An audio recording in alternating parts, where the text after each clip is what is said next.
विद्यार्थी ने खड़े होकर कहा कि हिंदू क्यों बोलते हैं, क्योंकि हिंदू शब्द के साथ एक फोबिया खड़ा है इस देश के अंदर, अभी तो थोड़ा सी पर फिर भी है। वो कहते हिंदू क्यों बोलते हैं, ये तो भारतीय बोल के क्यों नहीं काम चलता, हिंदू कहने से लगता है कि किसी का विरोध कर। और मैंने उसको सहज समझाया, मैंने उससे कहा कि तुम्हारे माता पिता हैं? उसने कहा हाँ बिल्कुल। हमने कहा कौन चिंता करता है तुम्हारी? उसने कहा माता पिता चिंता करते हैं।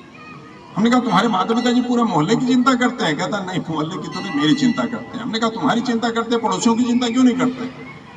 तो उसने कहा कि पड़ोसियों की चिंता इसीलिए नहीं करते, मैं उनका बेटा हूं, मैं उनका परिवार हूं, इसीलिए मेरी चिंता ज्यादा करते हैं। तो मैंने कहा कि तुम्हें भी माता पिता की चिंता होगी?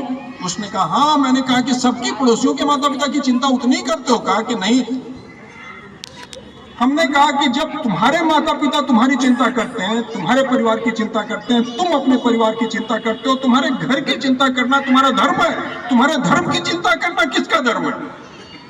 तुम्हारी सोच की चिंता करना किसका धर्म है? तुम्हारे मत पंथ जिसको लेकर आज तक तुम्हारे पूर्वजों ने तुमको यहां तक खड़ा किया, उसकी चिंता करना किसका धर्म है? और यदि तुम अपने धर्म की, अपने मत की, अपने पंथ की, अपने संस्कारों की चिंता करते हो तो इसका मतलब है कि दूसरों के संस्कार खत्म हो जाएं। क्या तुम्हारे पिता तुम्हारी चिंता करते हैं, इसका मतलब वो चाहते हैं दूसरों के बच्चे बर्बाद हो जाएं? उन्होंने तो ऐसा नहीं सोचा होगा। तो तुम्हारे धर्म की, तुम्हारे सोच की, तुम्हारे पंथ की, तुम्हारी पूजा पद्धति की, तुम्हारे विचारों की, तुम्हारे संस्कारों की चिंता करना तुम्हारा कर्तव्य और धर्म है कि नहीं? और यदि है, तुम्हारे आने वाली संततियों तक वो विचार जाना चाहिए। अगर ये तुम्हारे मन में है तो इसमें द्वैत क्या है, गलती क्या है?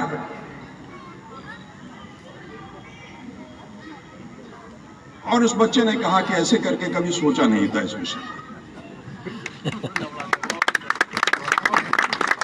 इसीलिए अपना धर्म, अपना मत, अपनी पूजा पद्धति, अपने संस्कार, अपने विचारों का संरक्षण हम नहीं करेंगे तो कौन करेगा? उनमें कोई विकृति आती है तो उन विकृतियों को खत्म करने का काम हम नहीं करेंगे तो कौन करेगा? ये सहज संस्कार हमारे आने वाली संततियों को हम नहीं देंगे तो कौन देगा? आने वाली संततियां इस भाव से जिए कि हिंदू होना गर्व की बात है, हिंदू सोच होना गर्व की बात है, हिंदू धर्म में पैदा हुए ये गर्व की बात है। एक बड़ी गहरी फिलॉसफी है, ये सोच है, ये उनको कौन बताएगा?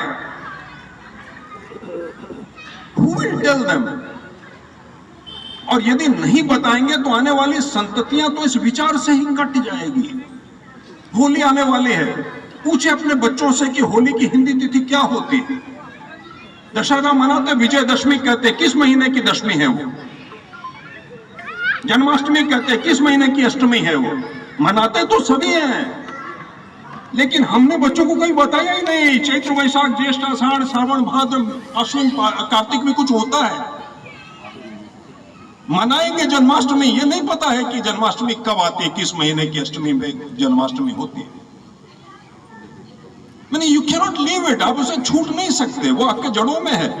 शादी विवाह होगा, सब कुछ होगा, उसमें आपको उस कॉन्टेक्स्ट में जाना तो पड़ेगा ही, लेकिन उसके बावजूद भी अगली आने वाली संततियां इससे छूटती जाती हैं। और ना हमने उन्हें बताने का प्रयास किया, ना परिवेश ने बताने का प्रयास किया।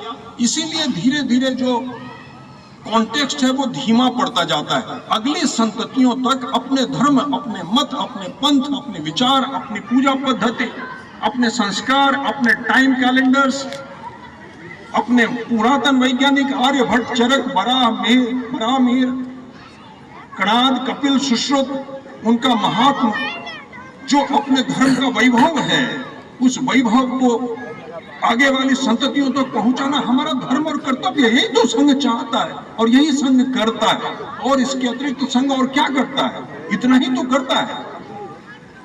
Let this perspective be there and be leading to next generations. अगली संततियों तक भारतीय होने का गौरव, हिंदू होने का गौरव, अपने संस्कार विचार का गौरव, इस गौरव को लेकर जिए, यही तो करता है।